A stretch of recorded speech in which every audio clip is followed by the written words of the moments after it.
পহেলগাঁওয়ে জঙ্গি হামলা, 26 জনের মৃত্যু, নৃশংস হত্যা লীলা চালায় জঙ্গিরা। পাল্টা অ্যাকশনের পথে ভারত। পাক অধিকৃত কাশ্মীরে 42টি জঙ্গি ঘাঁটির খোঁজ পেয়েছে ভারতীয় সেনা।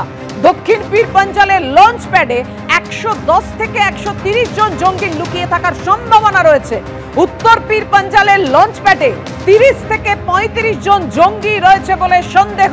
উত্তর পীর পাঞ্জালের লঞ্চ প্যাডে 30 থেকে 35 জন জঙ্গি রয়েছে বলে সন্দেহ করা হচ্ছে।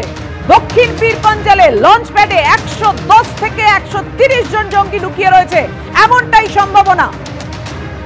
পাক অধিকৃত কাশ্মীরে 42টি জঙ্গি ঘাঁটির খোঁজ পেল ভারতীয় সেনা। কথা বলবো, আমাদের সঙ্গে রয়েছেন আমাদের প্রতিনিধি অতনু হালদার। অতনু, গতকাল ভয়াবহ সেই জঙ্গি হামলার ঘটনা, নৃশংসতার ঘটনা, এবং তারপর আজকেই রাজনাথ সিং প্রতিরক্ষা মন্ত্রী তিনি পরিষ্কার বলে দিলেন যে ভারত যেটা ভয় পায় না এবং একেবারে নিকেশ করবে ভারত এই জঙ্গিদের। পাল্টা অ্যাকশনের পথে তাহলে ভারত? হ্যাঁ দেখো, একবারই, কারণ সারা দেশ জুড়ে একটা ক্ষোভের বাতাবরণ তৈরি হয়েছে এবং সারা দেশ জুড়ে একটা প্রবল একটা প্রত্যাশা তৈরি হয়েছে, নিশ্চয়ই ভারত এর উপযুক্ত জবাব পাকিস্তানকে দেবে। এবং তুমি জানো যে পুরো ঘটনাটা যে ঘটেছে, যে জঙ্গি সংগঠনগুলো এই ঘটনা ঘটিয়েছে সেগুলো যে পাক মদতপুষ্ট জঙ্গি সংগঠন সেটা ইতিমধ্যে পরিষ্কার হয়ে গেছে। এবং পাক অধিকৃত কাশ্মীরে বিভিন্ন জায়গায় এই জঙ্গি ঘাঁটিগুলো রয়েছে। এই পাক অধিকৃত কাশ্মীরে পাকিস্তানের মদতে সেগুলো একদম জঙ্গিদের একটা মুক্তাঞ্চল বলা যেতে পারে। সেই জায়গা থেকেই তারা ভারতের বিরুদ্ধে ষড়যন্ত্র, ভারতকে বিভিন্ন সময় সেই সমস্ত জঙ্গি ঘাঁটিগুলোকে ব্যবহার করে আক্রমণ করা, এই কাজ দীর্ঘদিন ধরে চলে আসছে।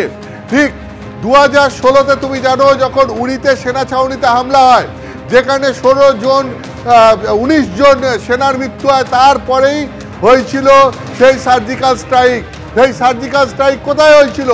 সার্জিক্যাল স্ট্রাইক হয়েছিল সেই পাক অধিকৃত কাশ্মীরে, যেখানে ওই সেনা ঘাঁটি, ওই জঙ্গি ঘাঁটিগুলো গড়ে রয়েছে, সেখানেই গিয়ে সেনাবাহিনী অ্যাটাক করেছিল এবং সেইখানে উপযুক্ত শিক্ষা দেওয়া হয়েছিল সেই সার্জিক্যাল স্ট্রাইকের মাধ্যমে সেই জঙ্গি ঘাঁটিগুলোকে ভেঙে দিয়ে।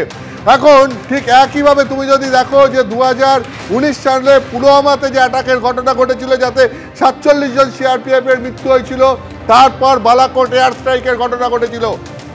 ঠিক 2016-এ যেভাবে প্রত্যুত্তর দেওয়া হয়েছিল সার্জিক্যাল স্ট্রাইকের মাধ্যমে, 2019-এ যেভাবে প্রত্যুত্তর দেওয়া হয়েছিল এয়ার স্ট্রাইকের মাধ্যমে, সেই রকমই একটা দেশবাসীর মধ্যে প্রত্যাশা তৈরি হয়েছে যে এবারেও ভারতবর্ষ নিশ্চয়ই এই নারকীয় জঙ্গি হামলার ঘটনার একটা প্রত্যাঘাত করবে, প্রত্যুত্তর দেবে। এবং সেই কারণে পাক অধিকৃত কাশ্মীরে যে সমস্ত জায়গায় এই সমস্ত পাক মদতপুষ্ট জঙ্গি সংগঠনগুলো রয়েছে এবং তাদের ঘাঁটি রয়েছে, যেটা গোয়েন্দা সূত্রে জানা যাচ্ছে যে ইতিমধ্যেই এরকম 42টা ঘাঁটিকে চিহ্নিত করা গেছে, যাতে 150 জনেরও ওপর জঙ্গি বিভিন্ন জায়গায় আশ্রয় নিয়ে রয়েছে।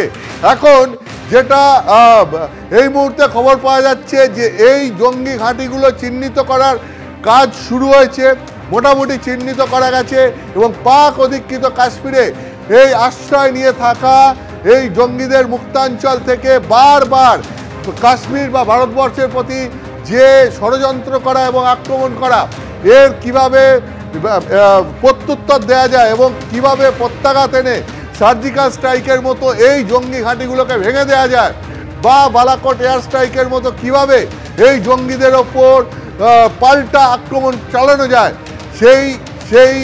সেই রকমই একটা স্ট্র্যাটেজি তৈরি হচ্ছে বলে গোয়েন্দা সূত্রে খবর। এবং তার প্রস্তুতি ইতিমধ্যেই শুরু হয়েছে যে এই ভারতবর্ষের তরফ থেকে এই পাক মদতপুষ্ট জঙ্গি সংগঠনগুলোকে একটা সমুচিত শিক্ষা দিতে হবে, যে শিক্ষা এর আগে সার্জিক্যাল স্ট্রাইকের মাধ্যমে বা এয়ার স্ট্রাইকের মাধ্যমে 2016 এবং 2019-এ দেওয়া হয়েছে।